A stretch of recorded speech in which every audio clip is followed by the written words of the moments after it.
की जय हो। बोल मेरे गणेश भगवान की जय हो।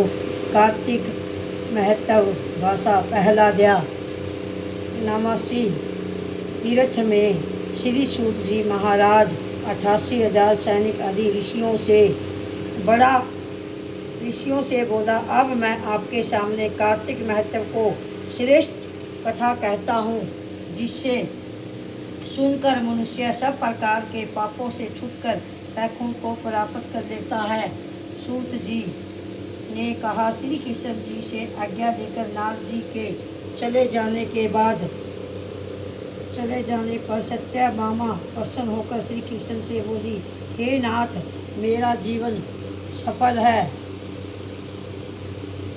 सफल हो गया है। मेरे माता पिता भी धन्य है, जो आपकी 16,000 रानियों में से आतिथ्य आदि प्यारी हूँ। मैंने यह कल्प पक्ष आदि आपके साथ नारद जी को विधि पूर्वक दान में दे दिया है, परंतु वही कल्प पक्ष में मेरे घर में सदा लहराया करता है, जिसकी बात को मृत्यु लोक में कोई भी स्त्री नहीं जानती।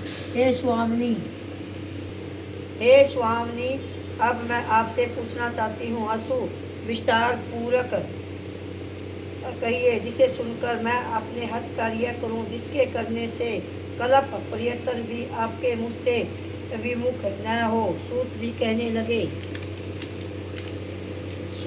कहने लगे कि सत्यभामा के इस वचनों को सुनकर श्री कृष्ण जी हंसते हुए सत्यभामा की बाहें पकड़कर कल्प पक्ष के नीचे गए और बोले, हे प्रिय, 16,000 स्त्रियों में से मुझे तुम प्राणों के समान प्यारी हो। तुम्हारे लिए देवता और देवराज इंद्र से भी मैंने विरोध किया था। उस महाअद्भुत वार्ता को सुनकर सूत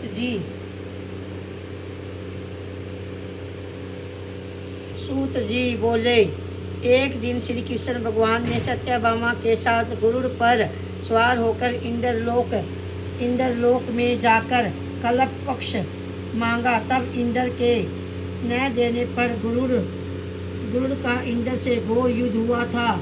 हे प्रिय, जब तुम्हारे हर चीज दे सकता हूँ, हर एक कार्य पूरा कर सकता हूँ, तो क्या तुम्हारे आचार्य जनक प्रश्न का उत्तर न दूंगा? यह सुनकर सत्यभामा बोली, हे प्रभु, पूर्व जन्म में मेरा कैसा स्वभाव था, किसकी पुत्री थी, मैंने कौन से दान व्रत या तप नहीं किए जिससे मुझे मृत्युलोक में जन्म लेना पड़ा, और ऐसे कौन से शुभ कर्म किए कि यहाँ आकर आपकी अर्धांगिनी हुई और आप गरुड़ पर सवार होकर मुझे साथ में लिए इंद्रादि देवता के स्थानों पर फिरते हो। तब भगवान बोले, हे कांते, तुम पूर्व जन्म में किसकी पुत्री थी? कौन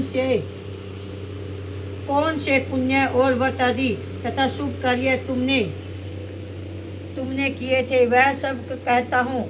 पूर्व समय में सतयुग के अंत में मायापुरी में अत्रि गोत्र में वेदों और यज्ञों का जानने वाला देव शर्मा नाम का ब्राह्मण रहता था। वह रोज अतिथियों की सेवा, हवन और सूर्य भगवान की पूजा किया करता था। इसलिए सूर्य की 13 तेजस्वी थी। उस ब्राह्मण के बुढ़ापे में एक गुणवती नाम की एक कन्या हुई, जिसका विवाह उस पुत्रहीन ब्राह्मण ने अपने चंद्र नाम के शिष्य के साथ कर दिया, और वे दोनों पिता पुत्र की 13 रहने वाली। एक समय वे दोनों उस और समाधि लेने के लिए वन में हिमालय की ओर तलहट में पहुँचे, तो उन्होंने एक राक्षस को अपनी तरफ आते देखा, जिसके भय से उनके शरीर सचल हो गए और उनमें भागने की शक्ति भी नहीं रही। तब राक्षस ने दोनों को मार डाला। उनके धर्मात्मा होने के कारण मेरे प्रसाद